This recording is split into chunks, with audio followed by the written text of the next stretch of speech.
அனைவருக்கும் வணக்கம் மக்களே, வணக்கம். சற்று முன் கிடைத்திருக்கக்கூடிய ஒரு மிக மிக முக்கியமான செய்தி ஒன்று வெளியாகியுள்ளது.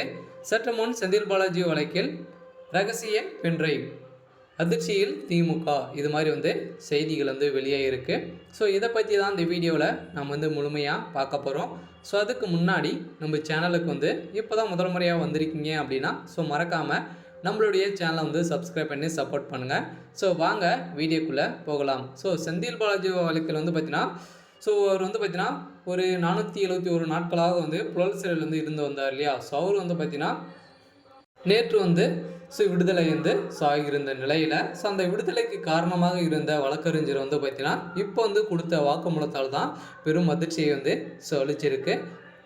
என்ன வாக்குமூலம் கொடுத்துருக்காது, இதனுடைய பின்னணி என்ன அப்படின்றத தொடர்ந்து பார்க்கலாம்.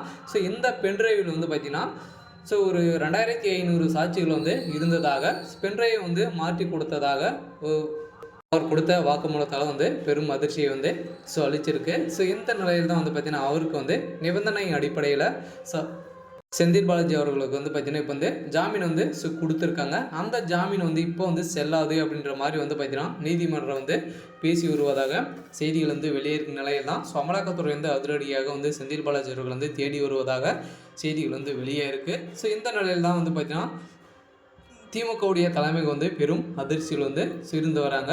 ஸோ இதன் அடிப்படையில் பார்த்தீங்கன்னா செந்தில் பாலாஜி அவர்கள் சட்டத்துக்கு விரோதமான பண பரிமாற்ற தடை சட்டத்தின் வழக்கில் முன்னாள் அமைச்சர் செந்தில் பாலாஜி கடந்த ஆண்டு ஜூன் மாதம் 14ஆம் தேதி கைது செய்யப்பட்டார் இல்லையா. ஸோ அதனால் பார்த்தீங்கன்னா அமலாக்கத்துறையால் கைது செய்யப்பட்ட சிறையில் இருந்து பார்த்தீங்கன்னா அதனை தொடர்ந்து ஜாமீன் கோரி செந்தில் பாலாஜி பல முறை பார்த்தீங்கன்னா ஒரு 58 முறை பார்த்தீங்கன்னா அவர் மேல்முறையீட்டு இட்டு இருந்தார்.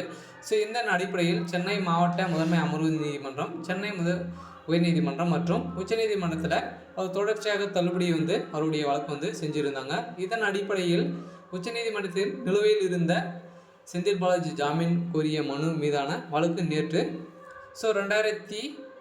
2024ஆம் ஆண்டு பார்த்தீங்கன்னா 2006 நேற்று 26/9/2024 காலை 10:30 மணிக்கு வழக்கு விசாரணைக்கு எடுத்து இருந்தாங்க இல்லையா. ஸோ இந்த விசாரணை அடிப்படையில் தான் அவருக்கு நிபந்தனை அடிப்படையில் இவருக்கு ஜாமீன் வழங்கியிருக்க நிலையில் அவருடைய நிபந்தனை என்னென்ன நிபந்தனைகள் கொடுத்துருக்காங்க அப்படின்னா டெய்லி அவர் பார்த்தீங்கன்னா போயிட்டு அமலாக்கத்துறையின் ஆஃபீஸில் அவர் கையெழுத்திட்டு வரணும் அப்படின்ற மாதிரி அதிரடியாக தீர்ப்பு வழங்கியிருக்கும் நிலையெல்லாம் செந்தில் பாலாஜியுடைய வழக்கில் பார்த்தீங்கன்னா 15 மாதங்கள் கொண்ட சிறையை அவருக்கு நேற்றோடு முடிவடைஞ்சிருக்கும் நிலையில் இருந்தாலும் செந்தில் பாலாஜியுடைய வழக்கில் ஒரு ரகசிய பென்ட்ரைவ் மீண்டும் சிக்கினதாக செய்திகள் வெளியே இருக்குது. இருந்தாலும் பார்த்தீங்கன்னா அந்த பென்ட்ரைவ் மாற்றி கொடுத்ததாக அவர் கொடுத்த வாக்குமூலம் தான் பெரும் பரபரப்பை ஏற்படுத்தியிருக்கு.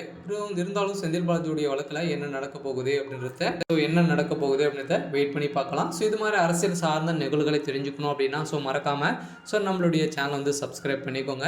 இருந்தாலும் செந்தில் பாலாஜியுடைய வழக்கில் 2500 சாட்சிகள் இருக்காங்க இல்லையா. ஸோ அவங்களை விசாரிக்க காலதாமதங்கள் ஆகும். இதன் அடிப்படையில் தான் அவருக்கு ஜாமீன் வழங்கியிருக்காங்க.